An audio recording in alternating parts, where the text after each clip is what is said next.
Drama serial تقدیر میں آج کی ایپیسوڈ میں اسد کے پاپا اسے بہت سمجھاتے ہیں کہ بیٹا آج رومی کی برتھ ڈے تم نے اسے کوئی گفٹ نہیں نہ دیا. میں نے دیکھا ہے جب کیک کٹ رہا تب بھی تم کو اتنے خاص خوش نہیں دکھائی دے رہے تھے, بجھے بجھے سے تھے.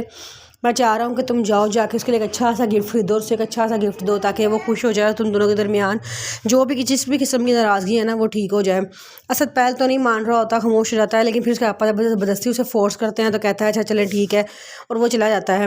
وہاں پہ رومی کو بھی اس کی دوست مشورہ دیتی ہے کہ تمہیں بھی اسد کو پرفیوم گفٹ کرنا چاہیے, کیونکہ پتہ ہے کہ اس کو پرفیوم بہت پسند ہے, اسے گفٹ دو اور اس کی اپنے درمیان ساری رنجشیں جو ہے نا ختم کر دو.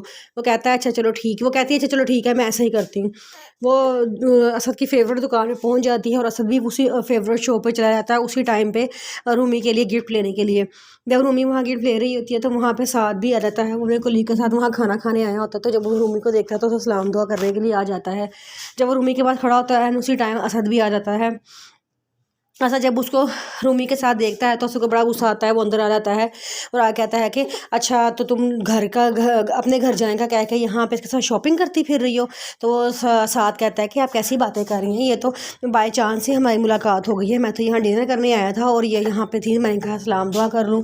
جس پہ اسد کہتا ہے کہ تمہیں شرم تو نہیں آئی, ذرا سی شرمندگی ساتھ تمہارے چہرے پہ تو ہے ہی نہیں. جس پہ وہ اسد کہتا ہے کہ میرے چہرے پہ شرمندگی ہو بھی کیوں, کیونکہ میں نے کوئی غلط کام نہیں کیا, جو غلط کام کرتے ہیں شرمندگی ان کے چہروں پر ہوتی ہے, نہ میں نے کوئی غلط کام کیا ہے نہ ہی رومی نے. ہماری بائی چانس یہاں ملاقات ہوئی ہے, لیکن وہ نہیں مانتا, وہ کسی صورت ماننے کے لیے تیار نہیں ہوتا اور غصے میں گاڑی چلا کے اپنے گھر آ جاتا ہے. رومی کو بھی ساتھ لے کر نہیں آتا, رومی بیچاری کیب کروا کے گھر پہنچتی ہے. جو گھر پہنچتی ہے گھر کے گراج میں وہ اسد کو بہت سمجھانے کی کوشش کرتی ہے کہ اسد تمہیں غلط فہمی ہوئی ہے, ایسا کچھ بھی نہیں ہے, ہماری بائی چانس ملاقات ہوئی تھی. اسد کہتا ہے کہ ہاں, اور اس دن جب تم اس کو گھر بھیج کے تو خود وہاں پہ ڈرائیور کو گھر بھیج کے تو خود اسد کے ساتھ چلی گئی تھی اور اتنی دیر بعد گھر واپس لوٹی تھی اور تم نے مجھ سے جھوٹ بولا تھا. رومی کہتی ہے کہ میں جھوٹ بولا بھی تھا نا تو آپ کی ناراضگی کے ڈر سے جھوٹ بولا تھا کہ آپ مجھ سے خفا نہ ہو جائیں. جس پہ وہ کہتا ہے کہ بس کر تو, بہت جھوٹ سن لیا ہے میں نے تمہیں بہت اعتبار کیا تھا, تم نے میرا اعتبار توڑ دیا ہے. جس میں رومی کہتی ہے کہ آپ نے مجھ پہ اعتبار ہی تو نہیں کیا تھا.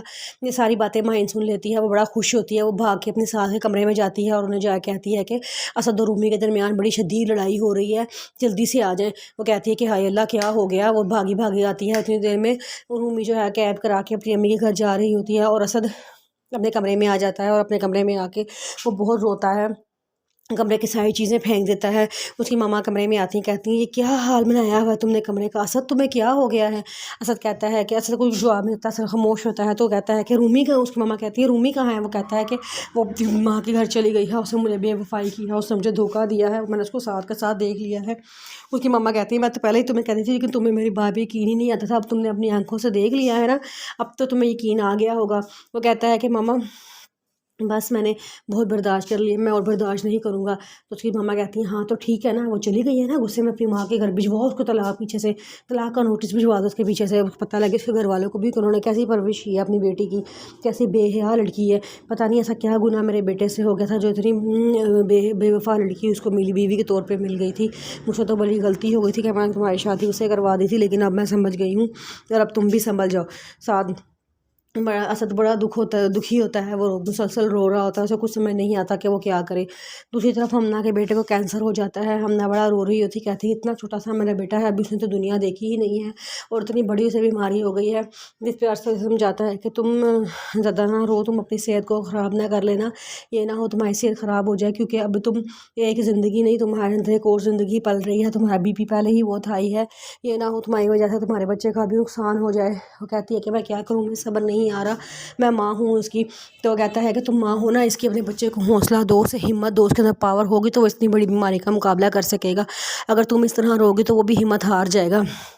ہمنا کہتی ہے اچھا چلو ٹھیک ہے. اور احمد اس وقت کہاں ہے, تو ارسل سے بتاتا ہے کہ احمد اپنی دادی کے پاس بیٹھا ہوا ہے اور اس کو وہ بہت پیار کر رہی ہیں اور اس کو باتوں میں لگایا ہوا ہے.